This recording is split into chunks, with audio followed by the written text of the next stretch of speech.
Assalamu alaikum.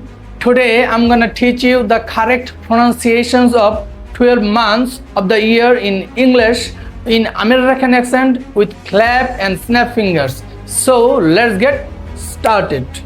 প্রথমে আপনারা দেখতে পাচ্ছেন যে এইটার প্রনাউন্সিয়েশন সাধারণত বাঙালিরা করে থাকে জানুয়ারি, কিন্তু আমেরিকানরা এটাকে প্রনাউন্সিয়েশন করে হচ্ছে চারটি সিলেবল অনুসারে। সেটা হচ্ছে Jan u ar y, January, Jan u ar y, January, January. তারপরের যে মাসটি রয়েছে সেটাকে সাধারণত আমরা বাঙালিরা বলে থাকি হচ্ছে ফেব্রুয়ারি। আমেরিকানরা এটাকে চারটি সিলেবলে ভাগ করে প্রনাউন্সিয়েশন করে থাকে। সেটা হচ্ছে ফেব রু আর ই, ফেব্রুয়ারি। অর্থাৎ এখানে ফ সাউন্ডটাকে প্রনাউন্সিয়েশন করার জন্য আমাদেরকে উপরের দাঁত নিচের ঠোঁটের উপরে লাগিয়ে উচ্চারণ করতে হবে ফেব্রুয়ারি। এখন আরেকটি বিষয় দেখতে পাচ্ছেন যে ফেব্রুয়ারি মাসের আরেকটি প্রনাউন্সিয়েশন আমি নিচে লিখে রেখেছি। সেটা হচ্ছে আগের চেয়ে আলাদা। সেটা হচ্ছে আগের প্রনাউন্সিয়েশনে যেখানে ছিল রু, এখানে আছে ইউ। তাহলে কোন প্রনাউন্সিয়েশনটা আসলে অ্যাপ্রোপ্রিয়েট? দুইটাই সঠিক। কারণ হচ্ছে এইটা সাধারণত যে আমাদের যে স্পেলিং রয়েছে সেইটা অনুসারে ফেব্রুয়ারি আসে, কিন্তু আমেরিকানরা সেটাকে সাধারণত প্রনাউন্সিয়েশন করে থাকে ফেব ইউ আর ই। অর্থাৎ জানুয়ারি মাসের প্রনাউন্সিয়েশন আমরা যেভাবে করেছিলাম এইটা ঠিক একইভাবে আসবে। সেটা হচ্ছে জেন এর জায়গায় আসবে শুধুমাত্র হচ্ছে ফেব, অর্থাৎ ফেব ইউ আর ই। আমরা যদি এটাকে ক্ল্যাপ অ্যান্ড স্ন্যাপ ফিঙ্গার্সের মাধ্যমে শিখি তাহলে হচ্ছে Feb u ar y, Feb u ar y, February, February. এরপরের মাসের প্রনাউন্সিয়েশন আমরা যেইভাবে করে থাকি মূলত অনেকটা ওই রকমই, কিন্তু এখানে মার পরে হাফ আলিফ টান রয়েছে এবং এই হাফ আলিফ টান যেইখানে আপনি শেষ করবেন ঠিক একই জায়গা থেকে আপনাকে র ধরে নিতে হবে। যেমন হচ্ছে কি মার, মার, তারপর হচ্ছে কি চ, মার্চ, মার্চ, মার্চ। আশা করি আপনারা বিষয়টি বুঝতে পেরেছেন। এর পরের মাসের প্রনাউন্সিয়েশন সাধারণত আমরা ধরি এপ্রিল, কিন্তু আমেরিকানরা এটাকে দুইটা সিলেবলে ভাগ করে প্রনাউন্সিয়েশন করে থাকে।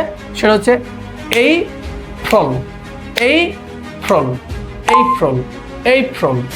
এরপরের মাসের প্রনাউন্সিয়েশন আমরা সাধারণত করে থাকি মে, কিন্তু এটা সঠিক প্রনাউন্সিয়েশন হবে ময়াকারে মে। এটা সঠিকভাবে প্রনাউন্সিয়েশন করে ইটা গলার ভিতরে নিয়ে খেয়ে ফেলতে হবে, অর্থাৎ মে, মে। এরপরের মাসের প্রনাউন্সিয়েশন হচ্ছে জুন। আমরা সাধারণত এটাকে বলি হচ্ছে জুন, কিন্তু এখানে জুর পরে হাফ আলিফ টান দিবেন, দিয়ে তারপরে ন প্রনাউন্সিয়েশন করবেন। সেটা হচ্ছে জুন, জুন। এরপরে যে মাসটি রয়েছে সেটার প্রনাউন্সিয়েশন হচ্ছে জুলাই। বলা যায় বাঙালিরা যে দুইটা মাসের সঠিক প্রনাউন্সিয়েশন করে থাকে তার একটি হচ্ছে জুলাই। অর্থাৎ এখানে শেখানোর কিছু নেই, আমরা যেভাবে বলি সেখানে হালকা একটু জিহ্বায় বাড়ি দিয়ে উচ্চারণ করা যেতে পারে। সেটা হচ্ছে জুলাই। ওকে। এরপরে মাসের প্রনাউন্সিয়েশন হচ্ছে অগস্ট, কিন্তু বাঙালিরা আমরা এটার প্রনাউন্সিয়েশন করতে হচ্ছে আগস্ট। এটার প্রনাউন্সিয়েশন হচ্ছে দুইটি সিলেবল দিয়ে। সেটা হচ্ছে অ গেস্ট, অ গেস্ট। অর্থাৎ এখানে অর পরে হাফ আলিফ টান রয়েছে, তাহলে এর প্রনাউন্সিয়েশন আসবে অগস্ট, অগস্ট।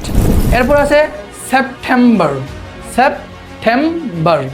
এইটার তিনটি সিলেবল রয়েছে। এটাকে যদি আমরা ক্ল্যাপ অ্যান্ড স্ন্যাপ ফিঙ্গার্সের মাধ্যমে বলি তাহলে আসবে সেপ্টেম্বর, সেপ্টেম্বর, সেপ্টেম্বর, সেপ্টেম্বর। এরপরে যে মাসটি রয়েছে সেটার প্রনাউন্সিয়েশন সাধারণত আমরা কথা হচ্ছে অক্টোবর, কিন্তু এটার প্রনাউন্সিয়েশন হচ্ছে অক্টোবর। সেটা হচ্ছে দেখেন এখানে তিনটি সিলেবল রয়েছে, তাহলে আমরা যদি clap and snap fingers use করি তাহলে হবে অক্টোবর, অক্টোবর, অক্টোবর, অক্টোবর। এরপরে হচ্ছে নভেম্বর। আমরা এটার প্রনাউন্সিয়েশন করে দেখেছে নভেম্বর। প্রথমে হচ্ছে নৌ, তারপরে এখানে দেখেন ভ। আর ভর প্রনাউন্সিয়েশন এফ এর প্রনাউন্সিয়েশনের মতো, সেটা হচ্ছে উপরের দাঁত নিচের ঠোঁটের উপর লাগবে। November, November, November, November. এরপর দেখেন এখানে প্রনাউন্সিয়েশন হচ্ছে ডিসেম্বর। অর্থাৎ আমরা যেই দুটি মাসের প্রনাউন্সিয়েশন সঠিকভাবে করে থাকি সেটা হচ্ছে এক নম্বর হচ্ছে জুলাই আর হচ্ছে ডিসেম্বর। অর্থাৎ এখানে দুইটি সিলেবল রয়েছে ডিসেম্বর, ডিসেম্বর। আশা করি ভিডিওটি আপনাদের ভালো লেগেছে। যদি ভিডিওটি ভালো লাগে অবশ্যই লাইক, কমেন্টস, শেয়ার করে আমাদের সাথে থাকবেন। আল্লাহ হাফেজ।